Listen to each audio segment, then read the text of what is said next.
Salut à tous, c'est Motard Geek pour WeAreFPV. Aujourd'hui on va parler de la Mat Case, la protection en carbone qui pourrait bien sauver les GoPro Sessions en voie de disparition.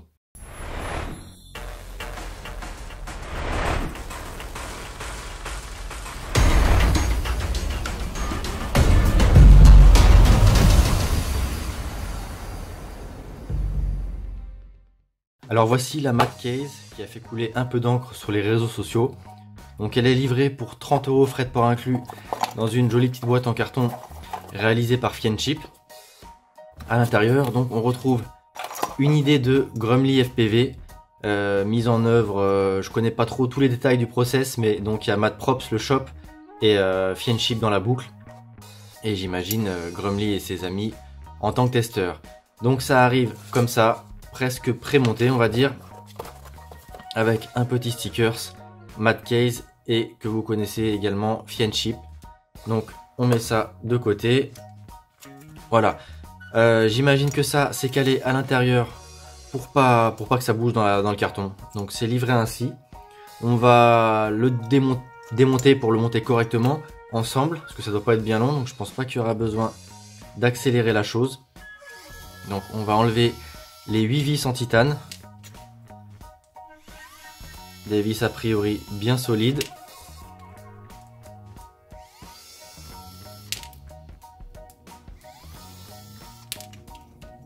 Hop. Alors là, on se retrouve avec une première pièce en TPU. On va le voir après à quoi elle sert au montage. C'est pas les impressions 3D les plus réussies que j'ai pu voir de ce que j'ai regardé, mais ceci dit, ça fait le job. Là, on cherche pas à faire du design. Donc une première pièce en TPU, des pièces en TPU qu'on retrouve sur Thingiverse, donc pour ceux qui les abîment ou qui veulent les réimprimer d'une autre couleur ou un peu mieux. Enfin voilà, vous avez les STL sur Thingiverse. De la même manière, vous aurez a priori tous les différents accessoires qui seront conçus, mis à disposition en tout cas pour les parties en TPU sur Thingiverse. Ensuite là, on retrouve la partie avant de la case, donc en carbone. On va juste vérifier parce que j'ai aucune idée de l'épaisseur de cette plaque là. Carbone 2 mm pour la face avant et même chose pour la face arrière. On les reconnaît facilement parce que là on a deux trous qui permettent d'accéder au bouton de la GoPro. D'ailleurs je m'aperçois que j'ai pas pris ma GoPro pour la vidéo, je vais aller la chercher tout de suite. Donc voilà la GoPro, vous l'aurez compris vu la forme de la case, c'est les GoPro au format session. Donc là on retrouve le trou pour le bouton de menu et le trou pour le micro. Donc ça c'est la face arrière. Là on retrouve donc la face avant. Deux plaques qui font chacune 2 mm. On pesera tout ça ensuite. Ici on retrouve une petite plaque qui vient faire en quelque sorte une jonction, enfin une petite pièce en TPU. Qui peut servir également à fixer la caméra sur des châssis de drone par exemple. Ou tout autre support. Pièce qui sera donc pas forcément utile, que chacun met s'il en a besoin ou non. Et qu'on pourra remplacer par différents accessoires qui sont prévus. D'ailleurs, il y en a déjà un qui est sorti pour fixer sur les supports de GoPro classiques. Donc voilà, pareil, petite pièce en TPU qu'on peut imprimer soi-même. Derrière, on retrouve 4 entretoises de 35 mm, couleur qu'on peut choisir à la commande et qu'on peut changer si besoin.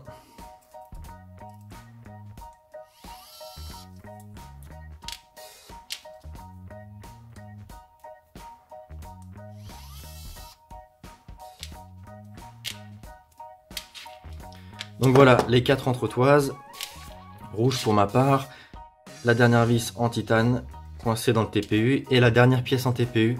Donc on va faire le montage ensemble. Donc là, cette pièce là, c'est pareil, c'est l'arrière, on la reconnaît parce qu'on a les... Voilà, c'est ici un peu échancré pour laisser passer toujours le bouton de menu et le micro. Donc ça c'est l'arrière, on va commencer par l'avant.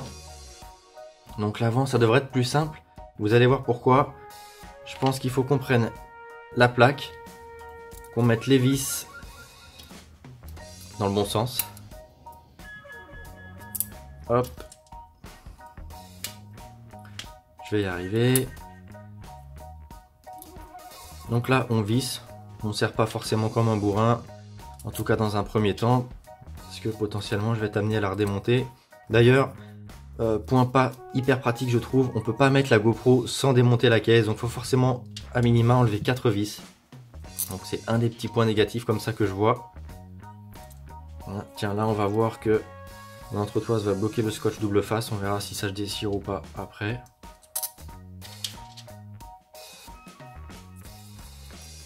Hop, donc là je fais un montage en live, hein. J'ai jamais vérifié comment ça fonctionnait. Donc que je me plante pas. Voilà les parties épaisses, ça vient donc comme ça. Donc là comme ça se glisse dedans. Vous voyez, on va y revenir après pourquoi est-ce que ça se glisse dedans d'un côté et pas de l'autre. J'imagine que c'est devant que ça se glisse, ça c'est pour que ce soit rigide et que la plaque de carbone ne vienne pas taper la GoPro. Donc là on enlève le petit scotch double face qui est fourni. De toute façon si je me rate c'est pas grave. J'ai du scotch double face à la maison, donc je pourrais le changer. J'ai pas d'ongles, donc c'est pas facile à enlever. Hop. Donc là, si on fixe le TPU au carbone, c'est pour pas que ça bouge. Parce que, vous voyez, si le TPU bouge un peu comme ça, ou sur tous ces côtés-là, ça se peut qu'il bouge et que ce soit pas bien beau, et que ça dépasse du carbone, et que ce soit également moins efficace.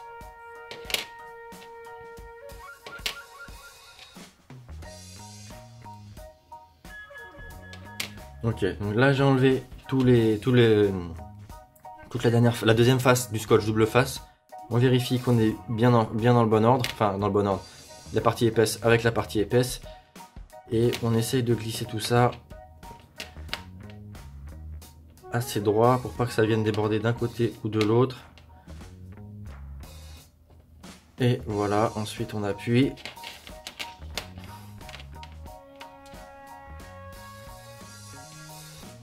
Voilà, donc là on est sur la face avant et on peut voir qu'il n'y a pas d'amortissement, entre guillemets, oui, d'amortissement. Donc moi, ça m'étonne un peu tout ce montage en très rigide, parce que normalement l'énergie cinétique, il faut un dispositif pour l'absorber, sinon elle est diffusée tout ce qui est dans la boîte. C'est pas pour rien que les voitures, on le voit dans les crash tests, elles sont faites pour se déformer, justement pour absorber l'énergie. Une voiture complètement rigide, je donne pas cher d'un conducteur. On va voir à l'arrière quand même qu'il y a une partie pour venir amortir un petit peu. C'est le seul doute que j'ai sur cette case, qui en plus est un peu plus lourd je crois que les supports en TPU, mais on verra tout ça sur la balance. Et encore une fois, plus c'est lourd, plus l'énergie cinétique avec la vitesse est élevée. Donc bon, c'est le léger doute que j'ai. Vous verrez, je vous le dirai en conclusion, hein. J'ai d'autres petits points négatifs au sujet de cette case, mais qui pourtant m'intéressent beaucoup parce que du coup je l'ai acheté, hein. Donc voilà. Ensuite, bon, il y a cette partie là qui va en bas. Voilà. Tac. Derrière, il faut donc... On va le monter sans mettre la GoPro et on la mettra dedans ensuite. Donc là, vous voyez, ici, le trou est plus étroit que l'entretoise. Du coup, elle ne peut pas passer au travers. Et ce qui fait quand même qu'on a une petite épaisseur qui vient là, pour le coup, légèrement amortir. Et également derrière avec la plaque, ça vient protéger lorsque on est avec la lipo sur le dessus et qu'on fait un choc frontal. Potentiellement la lipo elle peut venir enfoncer là, donc ça vient la protéger un petit peu. Pas protéger la lipo, enfin surtout la GoPro pour le coup. Donc là on va pas se planter. Le dessous, comme je vous le disais, légèrement échancré. Hop, hop. Et hop, et là vous voyez, l'entretoise ne ressort pas, et c'est ici qu'on absorbe légèrement l'énergie cinétique. Alors après là je suis pas expert en physique, et donc bon, je sais pas exactement si c'est suffisant ou pas. On essaiera peut-être de faire quelques crash tests avec une vieille runcam qui ne fonctionne pas, mais pareil, la runcam ne s'adapte pas d'origine, donc il faudra modifier quelques pièces. Je sais pas encore si les adaptateurs sont disponibles, sinon j'essaierai d'en faire pour mettre une runcam dedans. Donc c'est là par contre qu'il va pas falloir se louper, parce que je dois enlever le scotch et du coup mettre pile poil en face. Donc je pense que je vais enlever le scotch, mettre les 4 vis, essayer d'aligner tout ça et ensuite de visser.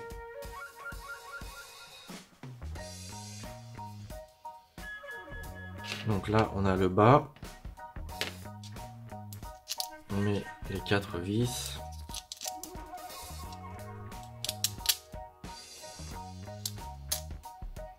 Normalement les vis devraient permettre de guider un petit peu, donc on va les visser un petit peu chacune.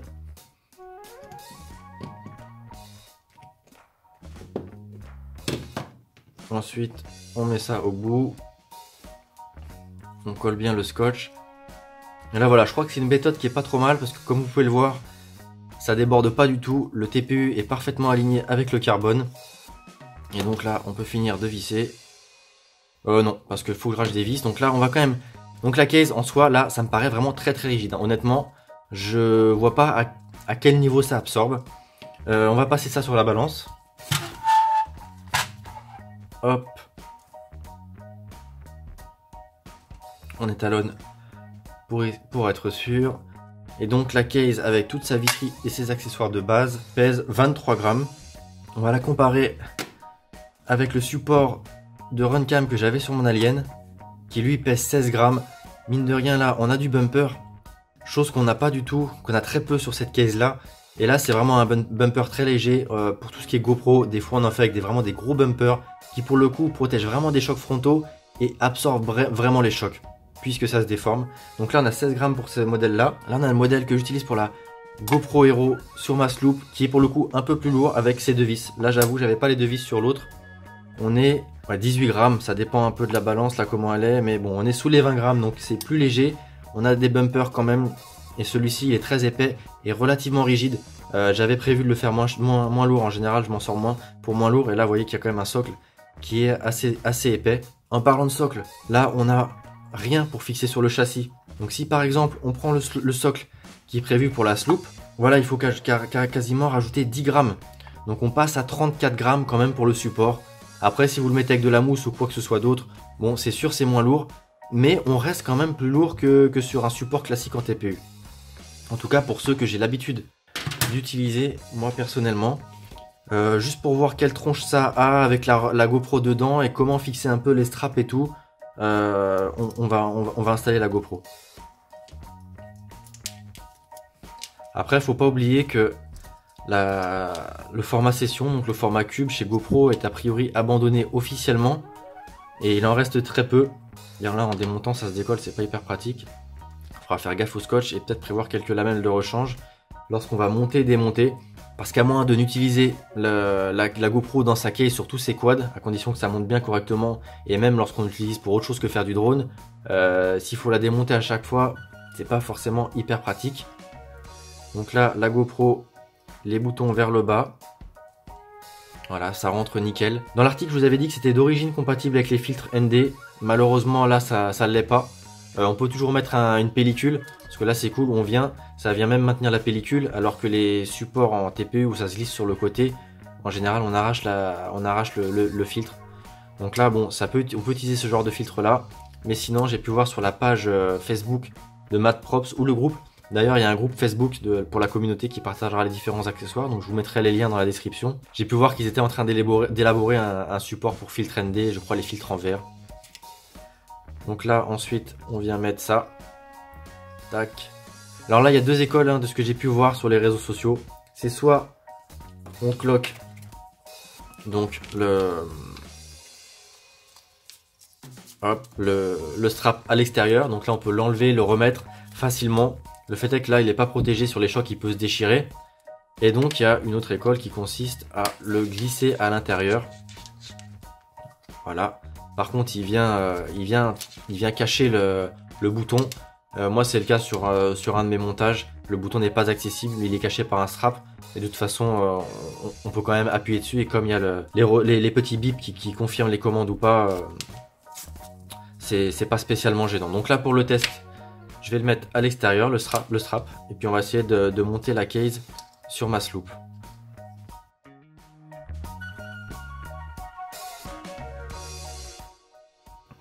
Et voilà, la Runcam dans sa petite boîte en TPU. Là, honnêtement, en TPU, en carbone et TPU. Là, j'ai peut-être pas suffisamment serré. Pourtant, j'arrive pas à la rentrer plus. Donc, il y a un petit jour ici. C'est très très rigide. Je sais pas si réellement c'est plus efficace que du TPU. J'ai vraiment un doute quand même là-dessus. Même si, comme je vous le disais, le produit me plaît et m'intéresse. Il va falloir voir. Et juste comme ça pour voir, donc... Ça pèse assez lourd en main, on est à 96 grammes, donc ouais, bon, ça, c'est un surpoids à prendre en compte, surtout si on utilise donc des supports. Ce qu'on peut faire, c'est essayer de fixer tout ça sur ma sloop, voir ce que ça donne. Donc hop, la sloop, j'ai enlevé les 4 petites vis dorées. On va les refixer rapidement. Je vais en mettre que 2 hein, là pour le test. Hop.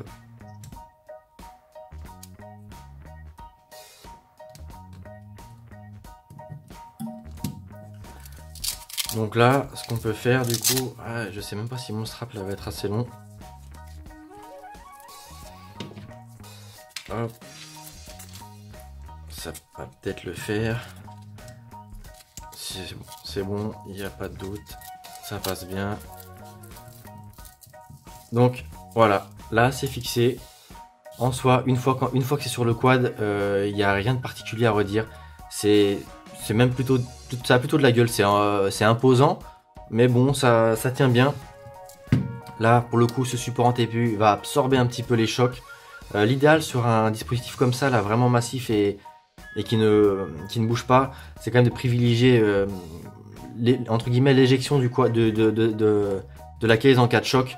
Peut-être prévoir un leash ou quelque chose, un petit cordon en métal pour retenir, mais faire en sorte que vraiment l'ensemble soit trop rigide, sinon clairement on perd l'intérêt de la case. Donc dans ce type de montage là, voilà, si tous les quads, si on n'a qu'une GoPro et que tous les quads ont les bons supports adaptés à la mat case, il n'y a pas de souci. Par contre, s'il faut de la sortir ou autre, c'est pas forcément super pratique. En tout cas là on peut voir qu'on a encore accès à la trappe étanche avec l'USB et la SD. Derrière, voilà, les boutons moi avec mes doigts, pourtant ils sont pas spécialement gros, mais j'ai un peu de mal à y accéder, donc il faut faire ça avec un petit tournevis ou autre. Le micro, il est toujours dispo. Donc voilà, vous voyez à quoi ressemble la case. J'ai rien d'autre à ajouter, il va falloir que je la teste et je vous ferai un petit retour dans une vidéo à feedback comme d'habitude. Avant de vous quitter quand même, hop. Je crois que c'est à peu près bon, j'ai rien de spécial à ajouter.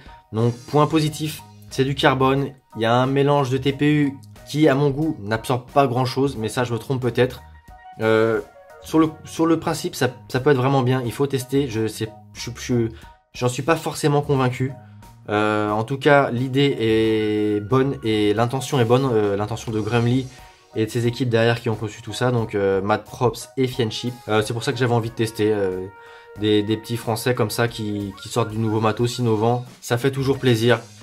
Et eux, pour me remercier donc d'en avoir acheté une parmi les premiers et de leur avoir fait un article très rapidement sur le blog, ils m'ont fait une petite surprise. Hop, dans la boîte, j'en avais une deuxième version orange. C'est moi qui ai sorti ça, hein. J'avais regardé un peu comment c'était fait, donc ça c'était livré les plaques de carbone à l'intérieur. Pareil, le sticker, c'est la même boîte. Donc cette version-là, je vais vous l'offrir. J'attends toujours les 9000 fans là sur We Are FPV. On a déjà largement dépassé les 5000 abonnés sur YouTube et ça franchement je vous remercie encore une fois parce que c'est ce qui nous permet d'avancer sur We Are FPV, c'est vos interactions avec nous sur les réseaux sociaux. Pareil, ça a pas mal progressé sur Instagram. On a dépassé les 1000 abonnés. Sur Twitter, ça stagne, mais je sais que c'est un réseau que vous affectionnez moins. Par contre, sur Facebook, il y a beaucoup de groupes où il y a des milliers d'utilisateurs et vous êtes moins de 3000 bientôt, hein, et je crois qu'il en manque 70 pour atteindre les 3000 likes sur la page. Donc j'attends toujours les 3000 likes pour faire le gros giveaway des 9000 fans, donc tout confondu, un peu plus que 9000, hein, d'ailleurs on va très vite approcher les 10 000. 5000 sur YouTube, 3000 sur Facebook et 1000 sur Insta. Donc elle sera mise en jeu avec des cadeaux Foxeer, Drone FPV Racer, Banggood, Gearbest. J'ai pas mal de choses à vous faire gagner. Donc n'hésitez pas à nous suivre sur tous les réseaux sociaux, vraiment c'est important pour nous. C'est ce qui nous permet d'avancer. Donc franchement si le contenu qu'on vous fournit et ce qu'on fait vous plaît, bah, n'hésitez pas à nous soutenir. Donc sur ce, point positif, point négatif de cette petite case avant de vous dire au revoir. Donc ça change clairement, ça va être modulable avec les différents accessoires prévus. Selon les tests, il faudra voir ce que ça donne. Les testeurs hein, qui l'ont déjà eu ont déjà fait des gros crashs. On peut le voir, il y a des vidéos sur la page de Mad Props. Ça a l'air quand même relativement solide. Je sais pas si l'embonpoint vaut vraiment par rapport à un support en TPU que je trouve plus pratique pour rentrer et sortir la caméra. Même si pour le coup celui-là, comme il est un peu serré, je peux pas mettre de filtre ND. Va falloir voir avec les différents accessoires et dans le temps. En tout cas avec la disparition proche, en tout cas niveau commercialisation de la session 5, c'est pas plus mal de la protéger, donc si c'est mieux, pourquoi pas. Sur ce, je vous dis à bientôt, c'était Motard Geek pour We Are FPV.